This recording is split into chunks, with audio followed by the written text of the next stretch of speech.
ఆ ఆత్మీయుడు అనుకున్నాడు, నేను దేవుణ్ణి నమ్మినట్లయితే నా కష్టాలన్నీ తీరిపోతాయి అని నమ్మాడు. అది కరెక్ట్ అంటారా కాదంటారా?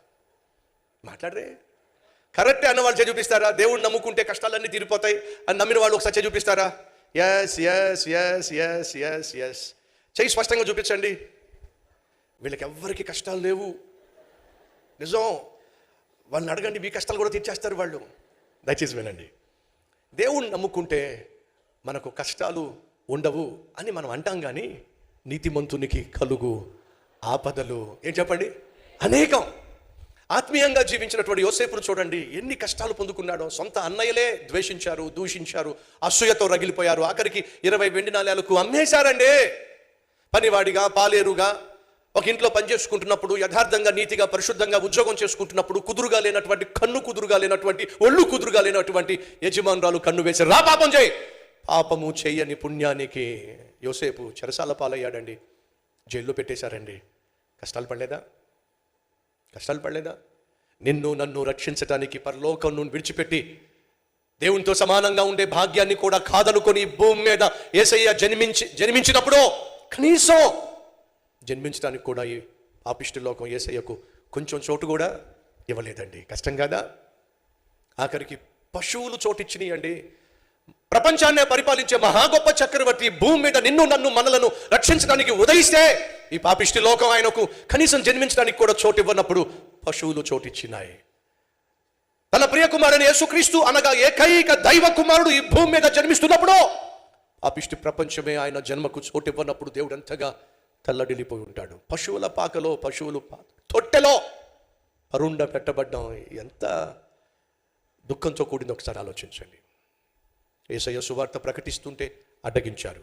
యేసయ్య స్వస్థపరుస్తుంటే అడ్డగించారు. యేసయ్య పాపిష్టి వాళ్ళను క్షమిస్తుంటే అడ్డగించారు. దెయ్యాలను వెళ్ళగొడుతుంటే ఇతడే పెద్ద దెయ్యం, దెయ్యాలకు దెయ్యం, దెయ్యాలకు యజమాని, కాబట్టి దెయ్యాలు పారిపోతున్నాయి అని చెప్పి దేవుణ్ణి నిందించారు. ఏ తప్పు చేయకపోయినా, ఏ అన్యాయము చేయకపోయినా, పాపమే ఎరుగకపోయినా సిలువ వేయండి, సిలువ వేయండి, సిలువ వేయండి అని చెప్పి యేసుక్రీస్తును సిలువ వేయండి అని చెప్పి అరిచారు, కేకలేశారు. నీకోసం ప్రాణం పెట్టేస్తాం అన్న శిష్యులేమో యేసయ్యను విడిచిపెట్టి పారిపోయారు. నిన్ను నన్ను రక్షించడానికి లోకానికి వచ్చిన దైవ కుమారుడైన యేసుక్రీస్తుకే కష్టాలు, అవమానాలు, నిందలు, బాధలు తప్పలేదండి. జాగ్రత్తగా వినండి.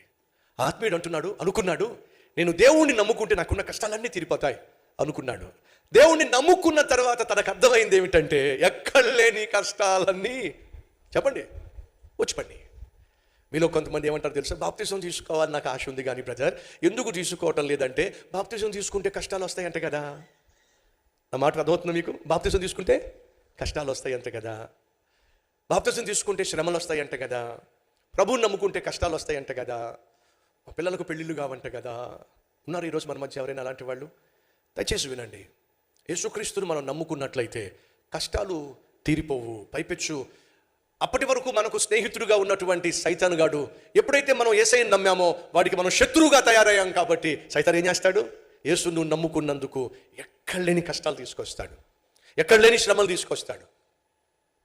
ఆత్మీయుడికి అర్థమైంది ఏంటో తెలుసా? దేవుణ్ణి నమ్ముకుంటే నాకు ఏ కష్టం ఉండదు అనుకున్నాను, దేవుణ్ణి నమ్ముకుంటే కష్టాలన్నీ తీరిపోతాయి అనుకున్నాను. కానీ దేవుణ్ణి నమ్ముకున్న తర్వాత నాకేమర్థమైందంటే ఎక్కడ లేని కష్టాలు నీవు నా మీదకి వచ్చి పడినాయి అని నాకు అర్థమైంది.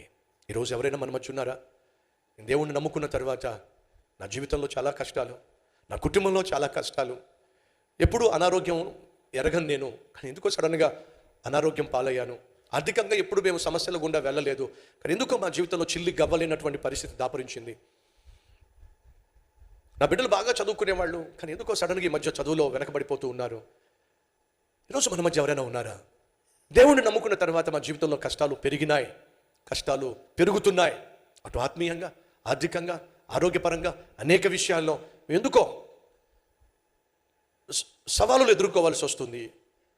ఆటంకాలు వస్తున్నాయి. ఉద్యోగంలో ఆటంకాలు, వ్యాపారంలో ఆటంకాలు. మొన్న యాక్సిడెంట్ అయ్యింది, కాల్ ఫ్రాక్చర్ అయ్యింది. ఇలా ఎందుకు అవుతుందో అర్థం కావటం లేదు అని మీకు అనిపిస్తుందా? ఆ సహోదరుడు ఏమన్నాడు తెలుసా? ప్రభువు నమ్ముకుంటే నాకు కష్టాలన్నీ తీరిపోతాయి నేను అనుకున్నాను, కానీ ప్రభువుని నమ్ముకున్న తరువాత నాకు కష్టాలు ఎక్కువైనాయి. కానీ ఒక అద్భుతాన్ని నేను తెలుసుకున్నాను, ఒక అద్భుతమైన సత్యాన్ని నేను తెలుసుకున్నాను. అదేమిటంటే ప్రభు నమ్ముకోక మునుపు ఏ కష్టం వచ్చినా, ఏ సమస్య వచ్చినా, ఏ బాధ వచ్చినా నేనే ఎదుర్కోవాల్సి వచ్చేది.